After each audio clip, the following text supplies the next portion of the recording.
Naomi Watts is here after years as an aspiring actor trying to make it in Hollywood. She finally got a big break. David Lynch cast her in her critically acclaimed film Mulholland Drive. She followed with roles in The Ring and the Merchant Ivory production La Divorce. Her latest film, 21 Grams, opened last week to rave reviews. Here is a look at the trailer for 21 Grams.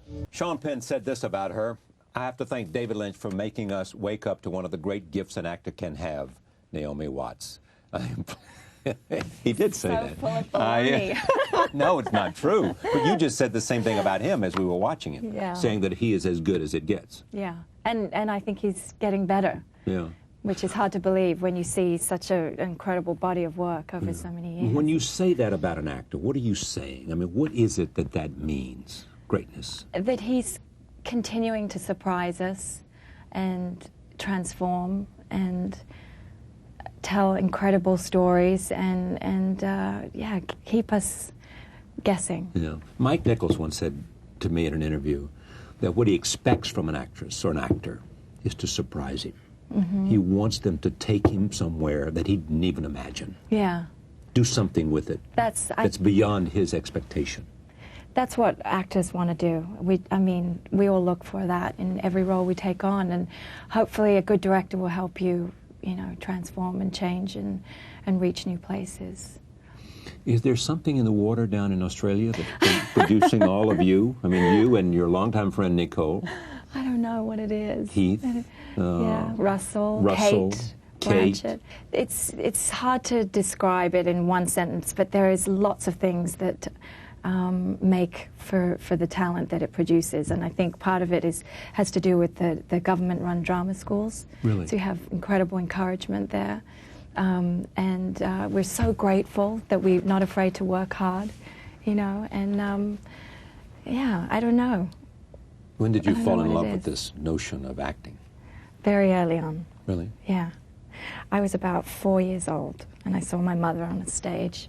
She was playing Eliza Doolittle and in My Fair Lady, and she had all these great costumes and a wig, and she was talking in this funny voice, and I was sitting in the front row with my grandmother watching in awe of this world. What was this happening before my eyes? And I kept waving to her, and she wouldn't acknowledge me because she was in character.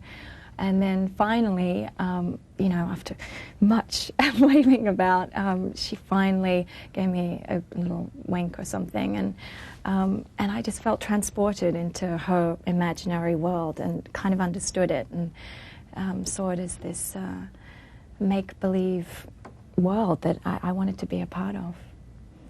You lost your dad early when you were 10 or 11. I was 7. 7? Yeah. Yeah. Yeah. Was he in the theater? I don't know that. No, he was in the music business. Okay. He was a sound engineer and a road manager for a band called the Pink Floyd. Well, that's a band that we know. And after you had this great desire to do that, what did you do? Well, I joined this theatre group that my mum was a part of, and which was in a very remote town called Shoreham, outside London, and every festive season they put on a play or a bunch of plays, and I always was a part of it. So that's, you know, the early, where the foundation was set. And then when my family immigrated to Australia, my mother agreed to put me in drama classes, like on the weekends. You know, and it was very early on, and that, you know, I was 14, and I think we did nothing more than act our favorite tree or our favorite season or favorite animal or something. But one thing led to another, and I went from one drama class to another, and they got more and more serious as they progressed. And did you ever doubt that you would make it? Oh, about a million times, and you know, to this day. To this day? Yeah, I mean, you always sort of feel like, oh, I'm going to get found out in this one. Yeah. I think everybody has that. Well, I mean, we'll get to this because after Mulholland Drive, there was a period in which you were discovered after Mulholland Drive. Mm-hmm. That was what, 94, 95, somewhere like that. I guess so. Yeah. I mean, did it all of a sudden change everything then? Overnight. I mean, yeah. David Lynch cast me God knows why, because... This is why Sean said, thank you, David. Yeah. Yes. Because, I don't know, he didn't even audition me. We just sat in a room like this and chatted. And it was the most beautiful way to get cast in a movie, because so much of the time you'd walk into these cold rooms and people would barely give you eye contact. You had a 5-minute time slot and there were 20 people waiting outside. It was so demeaning, you know. But David just called me in. I think he met with 2 or 3 other people, and he just wanted to talk, chat, you know, not about anything to do with work. I'm not sure how what the answer is to this, but was this a role that would have made anybody who had a reasonable amount of talent I think so. grab the world's attention? I think so. It was a great role. And, you know, we shot it first as a TV pilot. And, you know, this character could have gone anywhere. But we kind of inspired each other along the way. I mean, I knew that, because really the first part we shot was just Betty, where everything was just beautiful and pretty and perky. But, you know, knowing that it's David Lynch, it's never going to be that one note.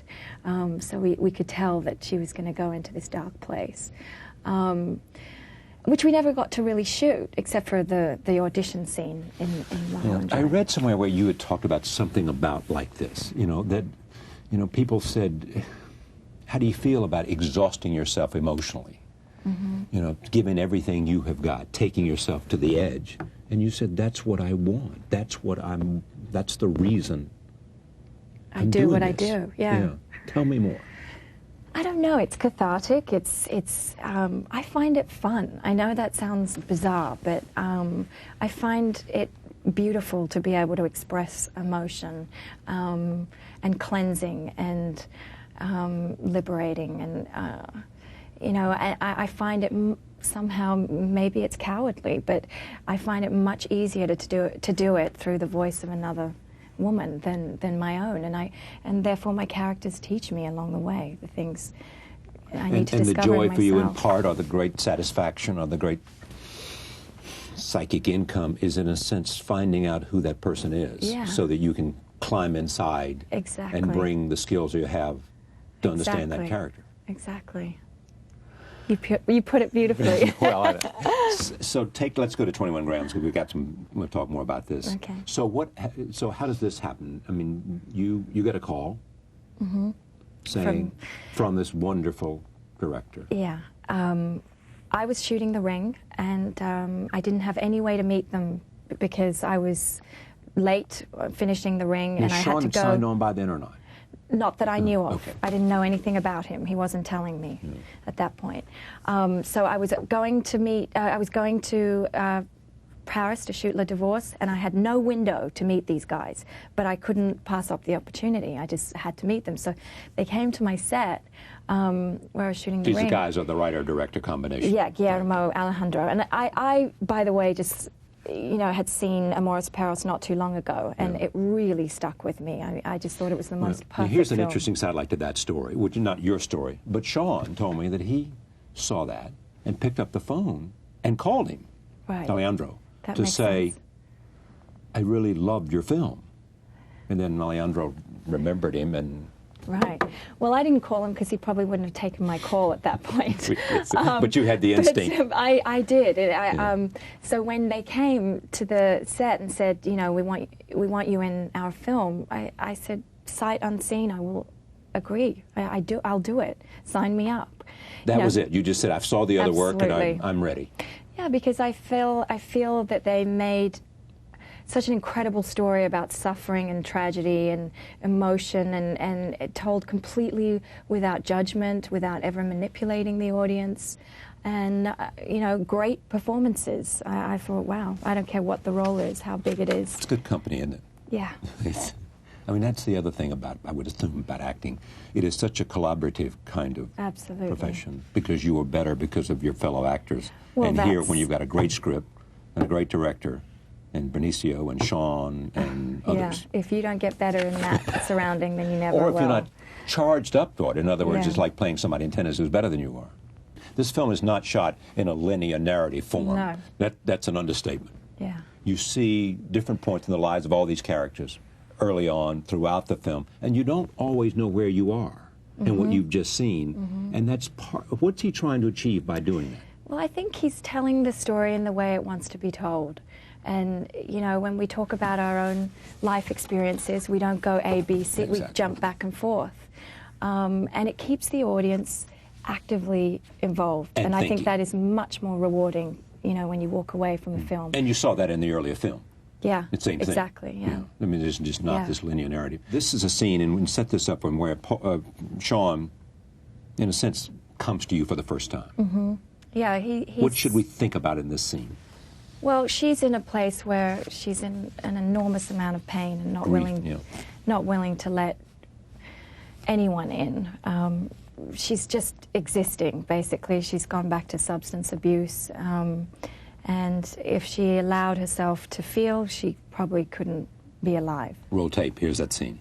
Nervous, even though we'd had this kind of extensive rehearsal period and we were definitely bonding well and getting along, but finally when I came to film that scene, I suddenly got so nervous. It just seemed kind of bizarre to be acting opposite Sean Penn. Bizarre? Bizarre, yeah. I mean, you know, growing up watching all of his films. Best times at Ridgemont High all the way through. And, you know, I had always admired his work for such a long time, and to finally, you know, and dreamed of working with him, and so to finally be across from him. Did it affect what happened? Or did it give you more energy, more sense of, put you more on edge, more... Yeah, I'd sharper, say so. Sharper, perhaps?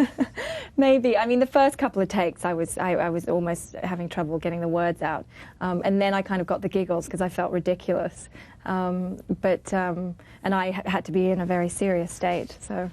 But anyway, we found it.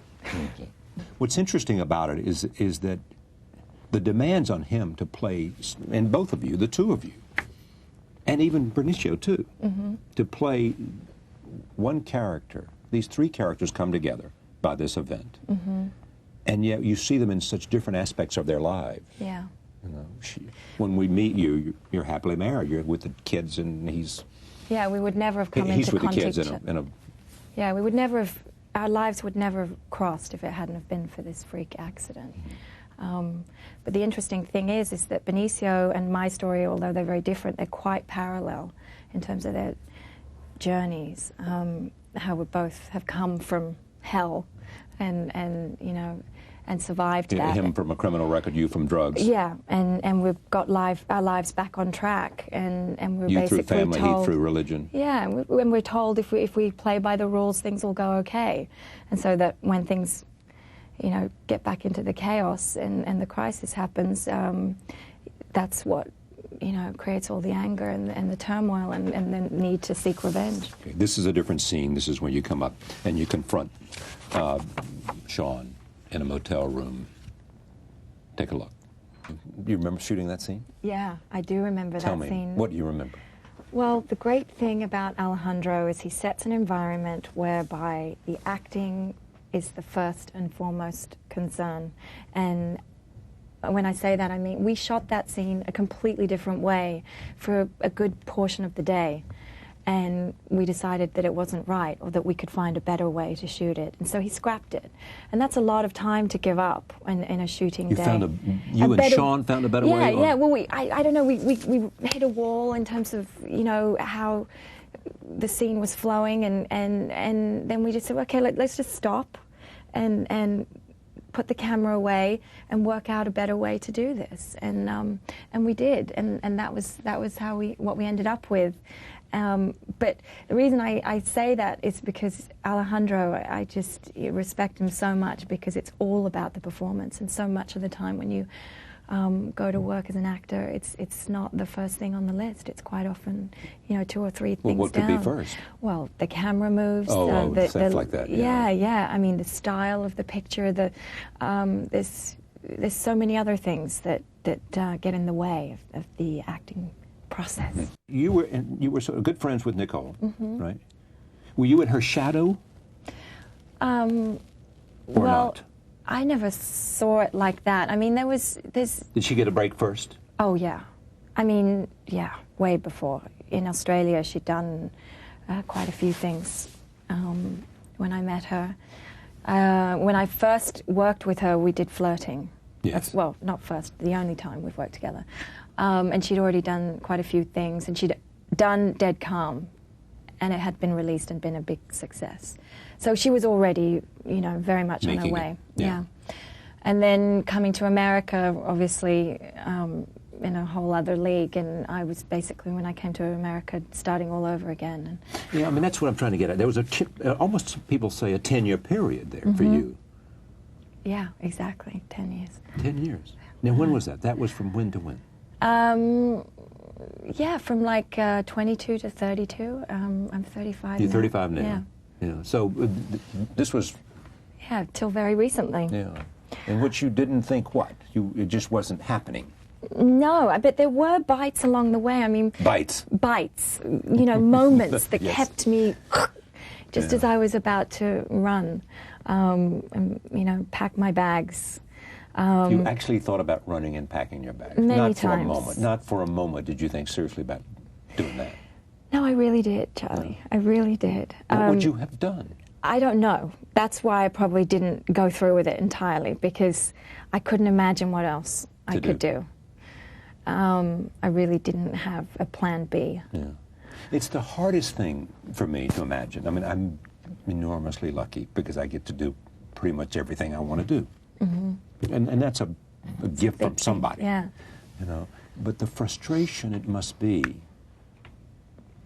for people who are artists and performing artists. You've got to have a place to do it. You've got to have a script. You have to have a director. You can't just... Yeah. You know. So much of it is sitting around waiting for the phone to ring. But actually there was a thing that really helped me, and I made a short film with one of my very best friends called Ellie Parker. And this friend of mine, Scott Coffey, wrote and directed it. But it was about this, the idea was that a day in the life of an actress who was not working, basically, and running from one appointment to the next. And, you know, and changing clothes and getting bad feedback in the car, on the phone, and, you know, like racing there, practicing lines, and it's just like so dramatic and harrowing, and, you know, I mean, a heightened example of my life in LA, and it was told from a point of truth. So it was authentic. Yeah, I mean, it was obviously, you know, it was bigger than that. It wasn't quite that bad, but you know, and it was told from my point of view and Scott's point of view, who had also been an actor and had, you know, been through very much the same experiences. And but the point is that we did something because we could. We shot it on digital. It cost nothing to make, and because it came from a place of truth, it meant something to us and I think others that watched it. And Alejandro cast me from that, he said. He saw that. He saw Mulholland Drive. Appear? I don't know. Like, I was at that point using it as my show reel because Mulholland Drive had not come out. Right. And I was just sending tapes out randomly. Francine Maisler, the casting director, probably had a copy and showed it to him. Now, do you have an agent at this stage? Yeah, not? I did. But you're doing a lot of the show on your own, too. I did a lot, you know, back then. Yeah. Now, are you at the same time you're doing this? I mean, this is instruction for somebody who's a Naomi wannabe. There are many of them, I'm sure. Are you at the same time able to practice your craft? Are you concentrating on whatever it is that you can do, either in terms of, you know, whoever the great acting teachers are today, you know, at the same time? I mean, it's important because it is easy to, if you're not working, to not do anything. Exactly, that's my point. But you have and to be keep overwhelmed the by the machine desire to get a job, so that you can't even focus on. Yeah, so you're just, you know, memorizing terrible lines from terrible scripts, you know, for auditions for material that you don't believe in. I kept going back to acting classes and, you know, kept trying to rethink it. Kept trying to find more out of it, and what am I not doing? I don't know. I mean, things took a long time for me, probably because they were supposed to. I had some things to work out, perhaps. Like what? I don't know. Learn more about myself. No. I mean, I'm serious. I mean, it's a fair question. But when I was in my early 20s, I think I'm a late bloomer. And when I was in my early 20s, I might have got pushed into doing things that I didn't want to do, or that I wouldn't have been good in. Or, yeah, I think I know more about myself now, and I know what speaks to me, and I trust my instincts about the material I choose as well. Now. And you're confident in the skills that you can employ. Seriously. I'm starting to trust it more, but I'm always, and I don't ever want to be completely arriving at the point of self-satisfaction, because then you don't continue to grow. And I think there's always more to learn. But yeah, I mean, I'm certainly feeling a little bit better. All right, but the call from David. The call from David made you know Lynch. that you were going to have a shot at doing. And once you read the script, you said, "Gang, but this is it. This is it. And don't screw this up." Exactly. Right? Yeah. All right. This is from Mulholland Drive. Take a look at this. This is where you meet Rita, played by Laura Elena Herring, for the very first time. This is a rather remarkable story. Theater? Yeah, I do. I do. I haven't done it since school, so I've kind of built up a lot of fear about it. But I actually believe it'll be one of my strengths. Like I just, from drama school, I just loved doing it, and I don't know. It's just because I've worked so much and there hasn't been the time. But I would love to be on the stage in New York. That would be my dream. What's the next movie? I don't know what's next, but